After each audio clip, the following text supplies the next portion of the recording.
Hello friends, welcome to my channel. पिछले video में हमने बात किया था शब्द के प्रकार के बारे में और उसमें हमने पढ़ा था उत्पत्ति के आधार पे शब्द के प्रकार। चार प्रकार पढ़े थे: तत्सम, तद्भव, उसके बाद देशज और विदेशज। ठीक है।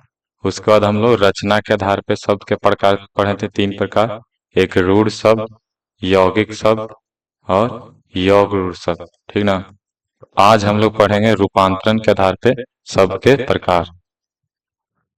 देखिए, तो रूपांतरण के आधार पे शब्द के दो प्रकार होते हैं। रूपांतरण के आधार पे शब्द के कितने प्रकार होते हैं? दो प्रकार।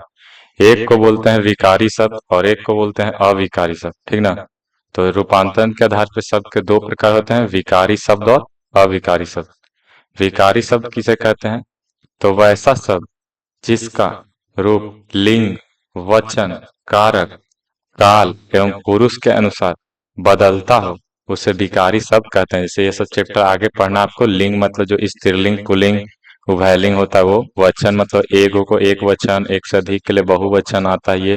कारक जो पढ़ते हैं हम लोग वो सब काल, समय, पुरुष, ये सब प्रथम पुरुष, मध्यम पुरुष, तो ये सब आगे पढ़ना। तो अभी आपको याद रखना है कि विकारी शब्द उसे बोलेंगे जिसका रूप लिंग, वचन, कारक, काल एवं पुरुष के अनुसार बदलेगा। ठीक ना। तो उसे विकारी शब्द कहते हैं। और विकारी शब्द चार प्रकार के होते हैं। एक होता है संज्ञा, सर्वनाम, विशेषण और क्रिया। तो विकारी शब्द कितने प्रकार के होते हैं? चार प्रकार के: संज्ञा, सर्वनाम, विशेषण और क्रिया। ठीक। और ये सब चैप्टर पे हम लोग आगे हर एक पे बात करेंगे, पूरा चैप्टर है। चलिए आगे देखते हैं।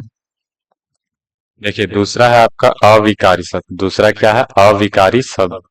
तो वैसा शब्द जिसका रूप लिंग, वचन, कारक, काल एवं पुरुष के अनुसार नहीं बदलता हो। तो वैसा शब्द जिसका रूप लिंग, वचन, कारक, काल एवं पुरुष के अनुसार नहीं बदलता हो, तो उसे अविकारी शब्द कहते हैं। और अविकारी शब्द भी चार प्रकार के होते हैं: क्रिया विशेषण, संबंध बोधक, समुच्चय बोधक, विस्मयादि बोधक। है ना। जैसे आप इंग्लिश में पढ़ेंगे पार्ट्स ऑफ स्पीच के 8 प्रकार, वही 8 प्रकार यहाँ चार चार भाग में बटा है। चार को बोलते हैं विकारी शब्द और चार को बोलते हैं अविकारी शब्द। तो ये सब आगे हम लोग फिर इसके बारे में एक एक के बारे में डिटेल से पढ़ेंगे। तो देखिए, चौथा है आपका अर्थ के आधार पे शब्द के प्रकार। तो अर्थ के आधार पे शब्द दो प्रकार के होते हैं। एक को बोलते हैं निरर्थक शब्द और एक को बोलते हैं सार्थक शब्द। निरर्थक मतलब क्या हो? तो निरर्थक शब्द मतलब जिसका कोई निश्चित अर्थ नहीं निकलता हो। तो वैसा शब्द जिसका कोई निश्चित अर्थ नहीं निकलता हो, तो उसको बोलते हैं निरर्थक शब्द। जैसे देखिए, यहाँ पे कुछ लिखा हुआ है ल, ग, ट, इसका कुछ अर्थ निकल रहा है? नहीं निकल रहा। जैसे हम कुछ ऐसे लिख देते हैं, कुछ भी जिसका कोई अर्थ नहीं निकले, तो हो जाएगा निरर्थक शब्द। ठीक। तो निरर्थक शब्द आपको बस यही याद रखना है कि जिसका कोई निश्चित अर्थ नहीं निकलेगा, तो उसे निरर्थक शब्द कहते हैं। और अभी हम लोग किसके आधार पर पढ़ रहे हैं? अर्थ के आधार पे। दूसरा है आपका सार्थक शब्द। अर्थ के आधार पे शब्द का दूसरा प्रकार है सार्थक शब्द। तो सार्थक मतलब निकलेगा। तो वैसा शब्द जिसका कोई निश्चित अर्थ निकलता हो, उसे सार्थक शब्द कहते हैं। उदाहरण के लिए देखिए, यहाँ पे गाय लिखा है, तो गाय का एक अर्थ निकल रहा है कि एक जानवर का नाम है। घर, अमर, मृत्यु, पिता, तो ये सब सभी शब्द का अर्थ निकल रहा है, तो ये सार्थक शब्द होगा। और जिसका कोई निश्चित अर्थ नहीं निकलेगा, उसे निरर्थक शब्द कहते हैं। ठीक है। अब यहाँ पे देखिए, सार्थक शब्द भी चार प्रकार के होते हैं। पहला होता है एकार्थी शब्द, दूसरा अनेकार्थी शब्द, तीसरा पर्यायवाची या समानार्थी शब्द और चौथा होता है विलोम या विपरीतार्थक शब्द। देखिए, इसका नाम में ही है पहला में कि एकार्थी। एकार्थी मतलब जिसका एक अर्थ निकलता हो। तो वैसा शब्द जिसका केवल एक अर्थ निकलता हो, उसे एकार्थी शब्द कहते हैं।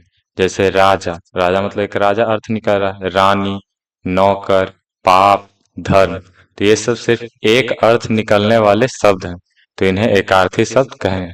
तो आपको ध्यान में रखना है कि सार्थक शब्द चार प्रकार के होते हैं: एकार्थी शब्द, अनेकार्थी शब्द, पर्यायवाची शब्द और विलोम शब्द। एकार्थी शब्द क्या होगा? जिसका केवल एक अर्थ निकले। जैसे ये सब एग्जाम्पल इसका हो गया। चलिए आगे देखते हैं। देखिए, दूसरा है आपका अनेकार्थी शब्द। तो इसके नाम में ही अनेक मतलब वैसा शब्द जिसका एक से अधिक यानी अनेक अर्थ निकलता हो, तो उसे अनेकार्थी शब्द कहते हैं। उदाहरण के लिए देखिए, यहाँ पे एक शब्द है अंक। क्या है ये? अंक है। तो अंक का मतलब गोद भी होता है। अंक मतलब एक संख्या भी है। जिसे हम लोग पढ़े थे ना मैथ में, 0 1 2 3 4 5 6 7 8 9, ये सब अंक हैं। तो संख्या हो गया। अंक मतलब चिन्ह भी होता है। अंक मतलब गिनती का अंक भी हो गया। अंक मतलब भाग्य भी होता है। अंक मतलब स्थान भी होता है। तो देखिए यहाँ पे एक वर्ड है अंक, उसका अनेक अर्थ निकल रहा है, इसलिए अंक जो है अनेकार्थी शब्द हो गया। उसी तरह से अंबर यहाँ पे है, तो इसका अर्थ आकाश, और अंबर मतलब वस्त्र यानी कपड़ा, दोनों होता है। तो अंबर भी यहाँ पे अनेकार्थी शब्द हो जाएगा। फिर देखिए अर्थ है, तो अर्थ मतलब धन भी होता है, मतलब भी होता है, अर्थ बताना होता है ना, और अर्थ मतलब व्याख्या भी होता है। तो अर्थ भी हो जाएगा अनेकार्थी शब्द। उसी तरह से आली, तो आली मतलब भौरा भी होता है।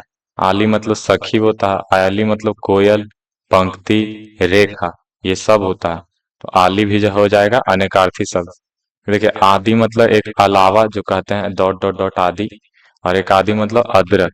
तो आदि भी हो जाएगा क्या? अनेकार्थी शब्द। फिर है उत्तर, तो उत्तर मतलब जवाब देना एक हो जाएगा, और उत्तर एक दिशा भी है। तो उत्तर भी हो जाएगा अनेकार्थी शब्द। फिर देखिए आम, आम का मतलब एक फल का नाम है। और आम मतलब जो आम जनता कहते हैं ना, सामान्य लोग को, तो आम मतलब सामान्य भी हो जाएगा। तो यहाँ पे आम भी हो जाएगा अनेकार्थी शब्द। फिर उसी तरह से आराम, तो आराम मतलब बगीचा भी होता है। आराम मतलब सुख चैन भी होता है। तो आराम भी हो जाए क्या? अनेकार्थी शब्द। तो याद रखना आपको कि जिसका एक से अधिक अर्थ निकलता हो उसे अनेकार्थी शब्द कहते हैं। चलिए आगे देखते हैं। देखिए यहाँ पे कुछ और अनेकार्थी शब्द आपको याद रखना है। एक कनक याद रखना है। कनक मतलब सोना, और धतुरा दोनों होता है। फिर कर मतलब हाथ, सूंड, टैक्स, किरण, जैसे टैक्स पे करते हैं, कर पे करते हैं, तो ये सब होता है। तो ये सब अनेकार्थी शब्द हैं। फिर कुल, कुल भी एक अनेकार्थी शब्द है। इसका मतलब वंश भी होता है, और कुल जो बताना होता है, जो सब बताते हैं हम लोग, तो सब भी होता है। देखिए फिर घन है, घन मतलब एक हथौड़ा भी होता है, और घन मतलब बादल भी होता है। उसी तरह से वार, वार मतलब प्रहार करना, वार करना, और वार मतलब दिन भी होता है, जैसे सोमवार, मंगलवार, बुधवार। फिर देखिए वर है अनेकार्थी शब्द, तो वर मतलब दूल्हा होता है, जो वर वधु आप देखे होंगे। श्रेष्ठ को भी वर कहते हैं। वर मतलब वरदान मांगना भी हो गया। वर मतलब अच्छा भी होता है। तो वर भी हो जाएगा अनेकार्थी शब्द। फिर हरि है, तो हरि मतलब विष्णु भगवान को बोलते हैं। हरि मतलब बंदर, सिंह, सांप, सूर्य, घोड़ा, कोयला, पर्वत, यमराज, इंद्र, चंद्रमा, वायु, ये सभी अर्थ होता है हरि मतलब। तो हरि का यहाँ पे बहुत अर्थ निकल रहा है, इसलिए हरि भी अनेकार्थी शब्द है। फिर देखिए कंचन, तो कंचन मतलब सोना भी होता है, कांच भी होता है। कंचन मतलब निर्मल भी होता है, और कंचन मतलब धन दौलत भी होता है। तो कंचन भी हो जाएगा अनेकार्थी शब्द। फिर कल है, तो कल हम बीता हुआ दिन को भी कहते हैं, जो पीछे बीत गया।